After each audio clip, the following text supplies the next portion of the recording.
ଧଳା ଜହରର ହବ୍ ପାଲଟିଛି ଜଳେଶ୍ୱର ସହର। ନିଶା ଜରିଆରେ ଯୁବପିଢ଼ିଙ୍କୁ ପଥଭ୍ରଷ୍ଟ କରିବା ପାଇଁ ଚାଲିଛି ପ୍ରୟାସ। 260 ଗ୍ରାମର ଧଳା ଜହର ସହିତ ଜଣେ ଗିରଫ। 26 ଲକ୍ଷ ଟଙ୍କାର ଧଳା ଜହର ଜବତ। ଥମିବାର ନାଁ ଧରୁନି ଜଳେଶ୍ୱରରେ ନିଶା କାରବାର। ଅବକାରୀ ବିଭାଗକୁ ଚ୍ୟାଲେଞ୍ଜ କରି ଏଠାରେ ଧଳା ଜହର କାରବାର ଦିନକୁ ଦିନ ବୃଦ୍ଧି ପାଇବାରେ ଲାଗିଛି।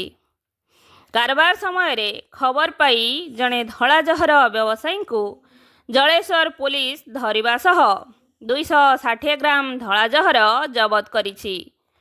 ସୂଚନା ଅନୁଯାୟୀ ଶୁକ୍ରବାର ଅପରାହ୍ନ 2:30 ସମୟରେ ଜଳେଶ୍ୱର ପୁଲିସ ବିଶେଷ ସୂତ୍ରରୁ ଖବର ପାଇ ଅଗ୍ରୱାଲା ଛକ ନିକଟସ୍ଥ 60 ନମ୍ବର ଜାତୀୟ ରାଜପଥ ନିକଟରୁ ଜଣେ ରାଜପୁର ଅଞ୍ଚଳର 28 ବର୍ଷୀୟ ଯୁବକ ସହିତ 260 ଗ୍ରାମ ଧଳା ଜହର, ଯାହାର ଆନୁମାନିକ ମୂଲ୍ୟ 26 ଲକ୍ଷ ଟଙ୍କା, ଗୋଟିଏ ଭିଭୋ ମୋବାଇଲ ଫୋନ୍, ନଗଦ 1300 ଟଙ୍କା, ବିଭିନ୍ନ ବ୍ୟାଙ୍କର ଭିସା କାର୍ଡ଼, ଶେଖ୍ ଶାହରୁଖ ନାମରେ ଏକ ଆଧାର କାର୍ଡ଼ ଓ ଏକ ନମ୍ବର ବିହୀନ ୟାମାହା ମୋଟରସାଇକେଲ ଜବତ କରାଯାଇଛି ବୋଲି ଆରକ୍ଷୀ ଅଧୀକ୍ଷକ ରାଜପ୍ରସାଦ ଜଳେଶ୍ୱର ଥାନାରେ ଉପସ୍ଥିତ ହୋଇ ସାମ୍ବାଦିକ ସମ୍ମିଳନୀରେ ସୂଚନା ଦେଇଛନ୍ତି।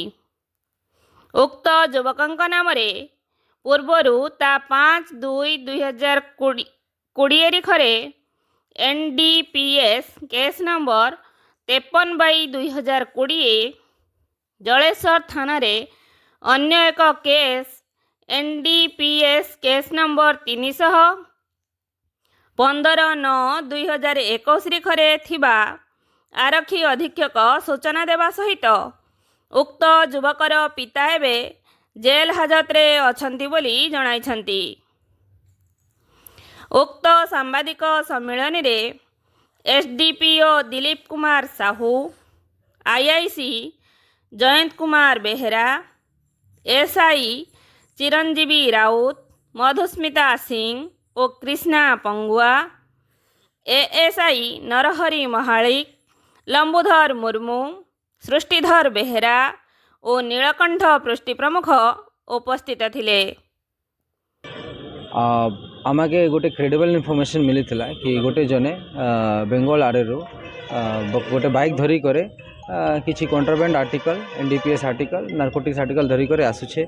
आमर सर्च बेले अग्रवाल छक पाखरे पाखापाखि 2:30 बजे दोपहर बेला गोटे जन को ठारू ताकर एक्सक्लूसिव पोजिशन रू 260 ग्राम ब्राउन सुगर जब्त कराई। ताकर एटा प्रथम केस नुहे, से 2021 रे भी केतिकी NDPS केस रे फॉरवर्ड हेथिला। गत 2 वर्ष धरी से जेल रू बाहर आसी करे मिस्त्री रा काम करुथिला। क्लैंडस्टेनली से नार्कोटिक्स इलिसिट ट्रेड रे भी संपृक्त थिला। ताकर बापार भी बापारंकर अगेंस्ट भी 4टा केस अच्छी, से भी जेल कस्टडी रे अच्छी। और भी जाए केस रो बैकवर्ड फॉरवर्ड लिंकेज अच्छी। सबू जिनिस आम देखुछु, निहाती आम एश्योर्ड अच्छु कि सबू एंगल रो तदंत करला पड़े सबू जिनिस जना पड़े। Bureau report, local news 7।